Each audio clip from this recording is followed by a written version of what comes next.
Welcome to After the Checkered Flag here on Supercross Live on supercrossonline.com. Ralph Sheheen, Ricky Carmichael, Jeff Emig with you. The season opener in Anaheim last Saturday night was a good one.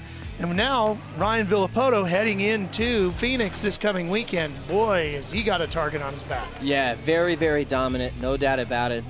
There's some big surprises. Obviously, James Stewart crashing, wasn't expecting that. Seemed like he would have had his ducks in a row going to the whole JGR team and getting things sorted out. And Justin Brayton, you know, coming from the last chance qualifier to a fourth place finish. So definitely Ryan Villopoto was on a mission. If you want to beat that guy, you better bring it.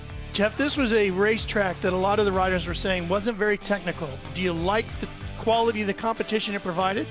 I would say that in the main event, the track was technical. It was easy to begin with. And one of the issues is that the track design made it really slow. And there wasn't a lot of rhythm sections like what they practiced day in, day out on. I think the speed of the track was much different. So everybody was kind of thrown off, okay? But as the track, as the night went on, the track, the moisture came up, it got softer, it got really rutted, and then there's some sections that were easy to begin with, and they were really difficult by the end. But Ryan Villopoto, he came in with everything dialed in. It didn't matter if the track was fast, if it was slow, he dialed in his starts and went out and executed an unbelievable main event. I mean, completely dominant. Nobody was close. Anaheim tends to be a bit of a hard-packed surface. Now, Phoenix can be a much different situation when we get to Chase Field. What do you expect out of the dirt there? Sometimes you get a lot of sand on that track as well. Well, it's that desert dirt, so it could be hard and really blue groove and slick. And then in the sections where it's not hard, the soil breaks apart, so it just kind of blows out. So you kind of get a transition, Ricky, with a lot of like soft berms that blow out, and then there's that really hard square edge onto a slippery spot. I mean, you've won races there, you've raced there many times. You know, what's the challenges like? Well, what I've seen at Phoenix, especially in the years past, is every year it seems to get harder and harder and harder, as you were explaining. And what makes it tough is the dirt is really fine, so you got that hard-packed base, and the fine dirt gets on top of it. You see a lot of front-end washing going on, a lot of the top of the berms getting blowed out. You know, you see a lot of guys just basically sliding out because of the lack of traction. Yeah, and they come from a track here tonight where you could be really aggressive. I mean, Chad Reed found the limit when he washed the front end. But you could be really aggressive on the braking in some spots next week. If you try that same brake pad rotor combo and you get in there, there's not going to be any traction yet. Yeah. You know, 14 times last season, Ryan Villopoto held the points lead out of the 17 weeks of racing. Now, here he is, Ricky, already going after round number one. He's got the points lead again. Only 4 riders in the history of the sport have won back-to-back, you being one of them.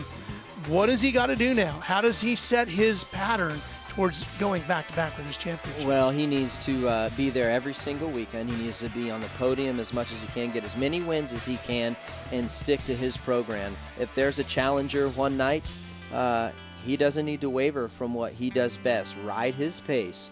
If a guy's pulling away, let the guy go. Take your chances on that guy that's beating you tonight or this weekend won't be there the next weekend. I think that every single point counts. You have to start counting them from this, you know, from the first round on.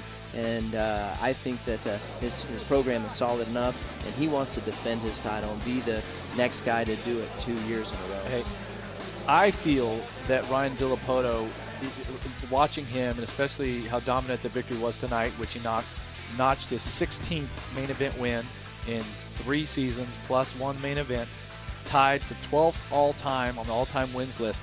I feel that that he has that dominance of the McGrath, of the Carmichael, to be able to, you know, in a season like this where we're like, okay, there's a lot of parity, man, if these guys don't step up next week, he gets more confidence, he could start really racking up those wins. You said it right, the word dominant, you know, and we haven't seen that.